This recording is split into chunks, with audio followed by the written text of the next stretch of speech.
नाज़रीन, वुज़रा कॉलोनी का बंगला नंबर 36 और 4 करोड़ रुपए की करप्शन कहानी, 17 अरब रुपए की सीडीए इस्लामाबाद में करप्शन कहानी, फिर उसके बाद 80 करोड़ रुपए की वीआईपीज़ के लिए गाड़ियां पंजाब में। नाज़रीन, करप्शन का एक ऐसा पंडोरा बॉक्स खुला है जिसने हुकूमत को परेशान करके हिला के रख दिया है। कहा जा रहा है कि SIFC के अंदर रुकावट डालने वाली जो ब्यूरोक्रेसी है उसके खिलाफ सख्ती से निपटा जाएगा। ये क्या कहानी है? पाकिस्तान पीपल्स पार्टी, पाकिस्तान मुस्लिम लीग नून और सिविल ब्यूरोक्रेसी ये एक दूसरे के आमने सामने आ गई है। नाज़रीन, पाकिस्तान में जो सियासी मंजरनामा है इसमें बहुत बड़ी तब्दीली आने वाली है। ख्वाजा आसिफ साहब कहा जा रहा था कि इस्तीफा दे रहे हैं। ख्वाजा आसिफ साहब इस्तीफा क्यों दे रहे हैं, ये भी एक बहुत बड़ी कहानी है। ADCR सियालकोट कौन है, उसकी गिरफ्तारी क्यों हुई और उसका ख्वाजा आसिफ साहब के साथ क्या ताल्लुक है, ये भी एक बहुत बड़ी कहानी है। मैं हूं जाहिद अब्बास नकवी, आप देख रहे हैं हमारा सोशल मीडिया चैनल। आपसे रिक्वेस्ट है कि आप हमें सब्सक्राइब और फॉलो करें, अपने कमेंट से जरूर आगाह करें। आज का प्रोग्राम इंतहाई इंफॉर्मेटिव है, इंतहाई दिलचस्प है, आपने पूरा प्रोग्राम सुनना है और उसके बाद अगर आपके पास करप्शन से रिलेटेड कोई भी इंफॉर्मेशन होगी तो आपने भी हमारे साथ शेयर करनी है। आने वाले चंद दिनों में ये जो करप्शन का पंडोरा बॉक्स खुला है इसमें कौन कौन इन्वॉल्व होगा और कौन कौन इसमें पकड़ा जाएगा, डिटेल्स शामिल करेंगे आज के प्रोग्राम में।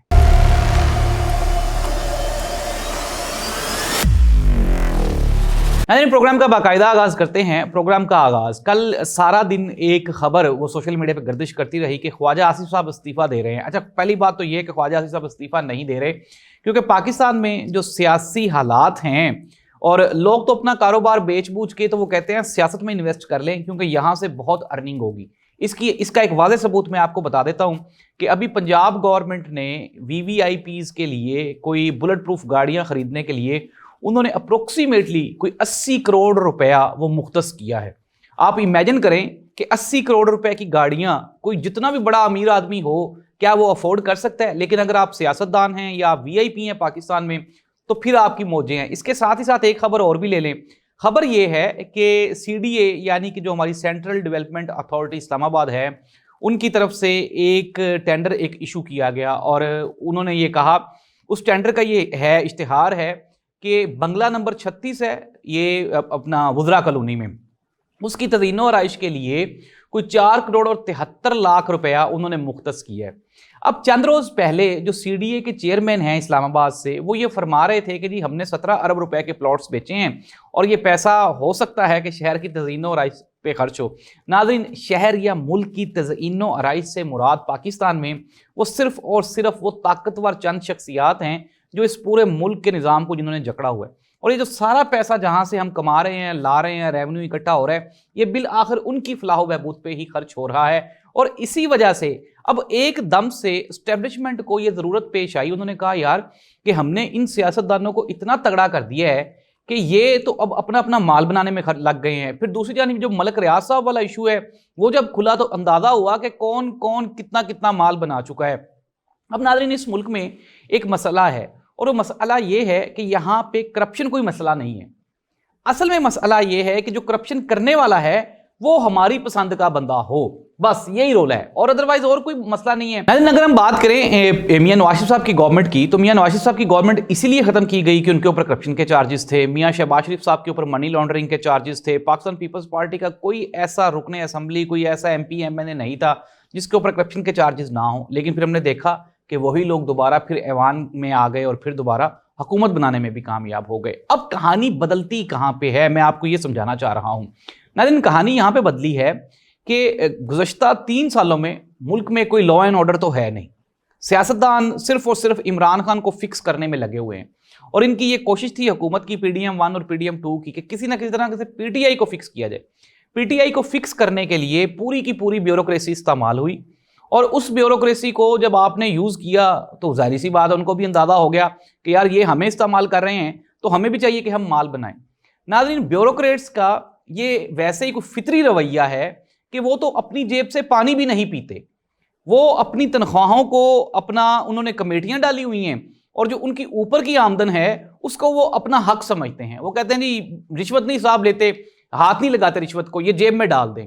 तो यानी कि इस तरह से वो हलाल कर लेते हैं, गिफ्ट्स ले लेते हैं, लाखों करोड़ों रुपए की इमरात ले लेते हैं। इसके अलावा और भी लाकानूनियत के तहत कई अपने काम निकलवा लेते हैं सिर्फ इसलिए کہ وہ سیاستدانوں کے لیے کام کر رہے ہوتے ہیں. یہی سارا سلسلہ جو کہ پاکستان میں گزشتہ 3 سال سے چل رہا تھا، ایک دم سے اسٹیبلشمنٹ کی نظر پڑی کہ یار ہم نے تو ان کو سب کچھ ان کے حوالے کر دیا، تو انہوں نے تو بربادی کر دی. اب جب چیزیں کھلنا شروع ہوئیں، اب ایک پھڈا اور بھی ہے، اور وہ یہ ہے کہ SIFC جو کہ ملٹری اسٹیبلشمنٹ کا ایک پلان ہے، پروجیکٹ ہے، اور جس کا مقصد ہے کہ تجارت کو بہتر کیا جائے. تو SIFC میں جو مین رکاوٹ ہے وہ کچھ بیوروکریٹس بھی ڈال رہے تھے، اور ریزن یہی تھا کہ وہ اپنا حصہ مانگتے تھے. وہ کہتے تھے جی ہمیں بھی حصہ دیا جائے. اب جب اوپر تک خبر گئی کہ یہ جو بیوروکریٹس ہیں یہ تو SIFC میں بھی انٹرفیئر کرنا شروع کر دیا، تو انہوں نے پھر یہ جو خواجہ آصف صاحب والی کہانی ہے اس طرح سے، اور اب کہا جا رہا ہے کہ ایک 27ویں آئینی ترمیم آ رہی ہے جس میں کچھ شکیں جو ہیں وہ اسپیشلی کرپشن کے خلاف ڈالی جائیں گی.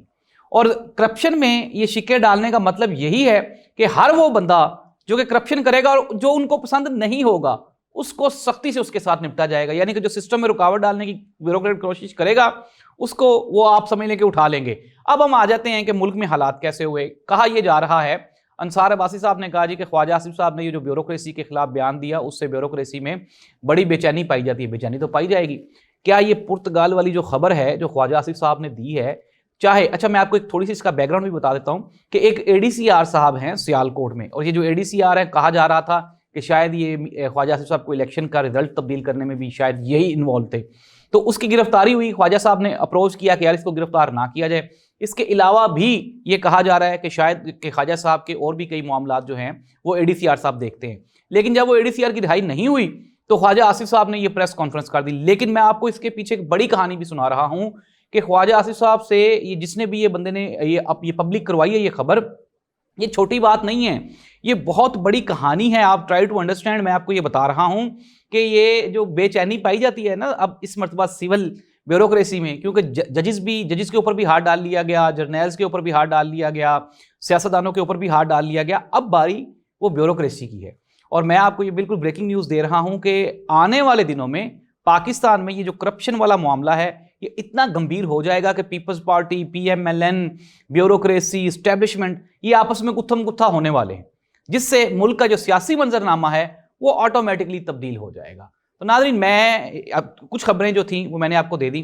ایک تو خواجہ آصف صاحب استعفیٰ نہیں دے رہے، ADCR صاحب کی گرفتاری تھی اور اس کو لے کر انہوں نے ایک پریشر بلڈ کرنے کی کوشش کی. دوسرا SIFC میں جتنی بیوروکریسی رکاوٹ ڈالے گی ان کے خلاف سختی سے نپٹا جائے گا. 27ویں آئینی ترمیم میں اسپیشل کچھ شکیں وہ آپ یہ کہیں کہ کرپشن کے خلاف ہوں گی اور ان کو استعمال کیا جائے گا. یہ میں آپ کو بریکنگ نیوز دے رہا ہوں. اور آنے والے دنوں میں میں آپ کو دوبارہ پھر یہ آگاہ کر رہا ہوں کہ جو پاکستان کی حکومت جتنی پرامن دکھائی دے رہی ہے، مضبوط دکھائی دے رہی ہے، اتنی مضبوط ہے نہیں، اور ایک بہت بڑی تبدیلی رونما ہونے والی ہے. اس دعا کے ساتھ کہ اللہ کرے کہ ظاہر سی بات ہے، یہ اچھی بات ہے، کرپشن کا خاتمہ ہو، ملک ترقی کرے، اور اللہ اس ملک کا حامی و ناصر ہو. اللہ حافظ.